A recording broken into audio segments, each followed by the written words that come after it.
Hello বন্ধুরা, শুভ সকাল। তোমরা সবাই কেমন আছো? আশা করি সবাই খুব ভালো আছো। আমিও কিন্তু বেশ ভালো আছি। তো চলো আরও একটি নতুন দিন শুরু করা যাক। আজকে হচ্ছে রবিবার। ঘড়ির কাঁটায় দেখলে 8:45 বাজে। কি না না, এত দেরি করে উঠিনি, উঠেছি কিন্তু অনেক সকাল সকাল। শরীরটা আসলে এতটাই খারাপ যে কাজবাজ শুরু করতে অনেকটাই দেরি হয়ে গেল। আসলে এখন তো ওয়েদার চেঞ্জের সময়, তাই অনেকটাই ঠান্ডা লেগে গেছে, শরীরটাও প্রচণ্ড খারাপ। না না, প্রতিদিন আমাকে এই কাজগুলো করতে হয় না। আমার বাড়িতে হেল্পিং হ্যান্ড আছে, কিন্তু তার একটু অসুবিধার জন্য সে এখন 2-3 দিন আসতে পারবে না। সেই জন্য নিজের বাড়ির কাজকর্ম তো নিজেকেই করতে হবে, তাই সমস্ত কাজে হাত লাগিয়ে দিয়েছি। প্রথমে ঘুম থেকে উঠে নিজে একটু ফ্রেশ হয়ে নিয়েছি, তারপরে এখানে ঘরটা ঝাঁট দিতে শুরু করে দিয়েছি। আর ঘর ঝাঁট দিতে দিতে না অনেকটাই ঘর গোছানো হয়ে যায়। মানে এই যে দেখো, জুতোগুলো এলোমেলো করা ছিল, জুতোগুলো গোছানো হয়ে গেল। মানে টুকটাক করে গোছাতে গোছাতে সুন্দর করে ঘরটা ঝাঁট দেওয়া হয়ে যায়। আর আমাদের গাছে কত আম্বকুল এসছে দেখো। তোমাদের কার কার বাড়ির গাছে এরকম এত আম্বকুল এসছে তোমরা আমাকে জানিও। এবছর কিন্তু অনেক আম হবে মনে হচ্ছে।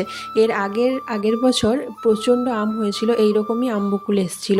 শব্দ আর হয় না, অনেক ঝরে পড়ে যায়, আবার অনেক আম হয়ও। ঘর ঝাড় দেওয়া কমপ্লিট হয়ে গেছে। এবার ওয়াশিং মেশিনে জামা কাপড়গুলো ধুতে দিয়ে দেবো। তারপরে এবারে বাসন ধোয়া, তারপরে ওপরে ঝাড় দিতে হবে বাবার রুমটা, ওইগুলো এবারে একে একে করে করব। কাঁচাগুলোকে আগে মেশিনে কাচতে ঢুকিয়ে দিই, তারপরে অন্য কাজকর্ম করি। না হলে না মানে অনেকটাই সময় লাগে, আর এই কাজগুলো হতে হতে ওদিকে কাঁচাটাও কমপ্লিট হয়ে যায়। একদিন না এরকম হয়েছিল, আমি সমস্ত কাজকর্ম করে তারপরে কাঁচাগুলোকে ঢুকিয়ে দিয়ে আমি ভুলে গেছি। মানে কাঁচা হয়ে পড়ে রয়ে গিয়েছিল। যেহেতু আমাদের ওয়াশিং মেশিনটা সেমি অটোমেটিক, মানে দুপাশে ট্রান্সফার করতে হয়, একদিকে কাঁচা আর একদিকে ধোয়া আর শুকনো হওয়া। তো সেদিকে তো ওগুলোকে দিতে হবে, তো আমি দিতে ভুলে গিয়েছিলাম, কাঁচা হয়েই রয়ে গিয়েছিল।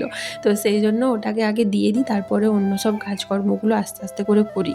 যখন রাধা দিদি বলে যে আসবো না, আমি না তার আগের দিন রাত্রেবেলা বাসনগুলো ধুয়ে রেখে দিই। কিন্তু এখন এতটাই ঠান্ডা লেগে গেছে, শরীরটা এতটাই খারাপ, আগের দিন রাত্রেবেলা ওই ঠান্ডা জলে হাত দিয়ে বাসনগুলো ধুতে আমার একদমই মানে ইচ্ছে করেনি, খুবই মানে খারাপ লাগছিল। তো সেই জন্য বাসনগুলো আর ধুইনি, সমস্ত জমিয়ে রেখে দিয়েছিলাম, এবারে ধুয়ে নেব। আজকে যেহেতু রবিবার, কাজের খুব একটা তাড়া নেই, মানে বাবানের স্কুল নেই, তো সেই জন্য ও ঘুমোচ্ছে ওর পাপার কাছে, আর আমি আস্তে আস্তে করে সব কিছু কাজগুলো কমপ্লিট করে নিচ্ছি। অন্যদিন কি হয়, বাবানের স্কুল থাকে, সেজন্য অনেকটাই সকাল সকাল উঠতে হয়। তারপর ওকে স্কুলে পাঠিয়ে দিয়ে একটা কাজের তাড়া থাকে যে ও স্কুল থেকে আসার আগেই আমাকে সমস্ত কাজবাজ কমপ্লিট করে, স্নান করে, পুজো করে, মানে ও আসলে ওকে খাওয়াতে হবে, ওকে একটু টাইম দিতে হবে, তার জন্য আমাকে হাতে সময় রেখে সমস্ত কিছু করে নিতে হয়। তারপরে আবার রান্না বান্না থাকে, বাবানকে স্নান করিয়ে একটু পড়তে বসানোর থাকে, যেটা সব দিন হয়ে ওঠে না কাজের জন্য। তো এখানে দেখো আমি এবার ব্রাশ করে নিচ্ছি, তখন বেজে গেছে অনেক, বেলাই হয়ে গিয়েছিল তখন।